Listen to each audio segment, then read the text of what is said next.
think if there is anybody that's going to fade, it's San Antonio. And I hate to say that, but they don't have any All-Stars on that team.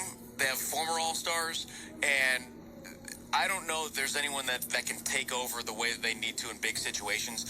Great ball movement, very good defense, don't turn the ball over, very efficient.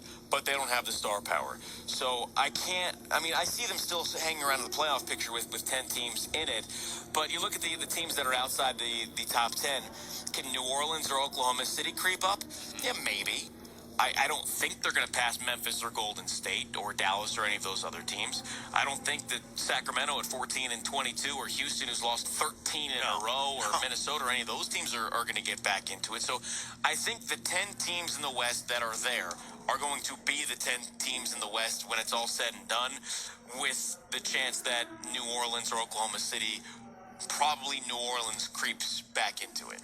Yeah, and of course, it'll be interesting to see what happens at the NBA trade deadline later this month, because I'm curious to see, for instance, what a team like Dallas does. There's been reports that Kristaps Porzingis could be in play, so we'll see. Does San Antonio try to make a move?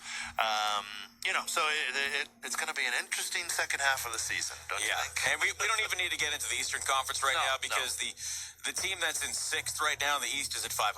There are only five teams in the East that are above 500. Yeah, no, that's a dicey situation over there. Yes, I don't think that's what was expected. But Philly, Brooklyn, Milwaukee, and Boston, those teams are very good. But I will say this: great, that the Blazers found a way to grind out these 3 wins, and they had to grind for all 3 of them. These were all clutch games, right? Close games in the final few minutes, and I think it's good that they'll have some momentum coming out of the break, because they're going to need it. They host the Suns a week from tonight, and then I don't think the schedule makers, I don't know if it's a computer, I don't know who does the schedule these days, how it's figured out, but they did the Blazers no favors at the start of the second half with those 3 2-game sets right out of the gate, Travis. It's one thing to have them kind of sprinkled in through your schedule, but to have 3 of them back to back to back against, 2 on the road at Minnesota, and then you host New Orleans for 2 and host Dallas for 2, that's going to be tricky.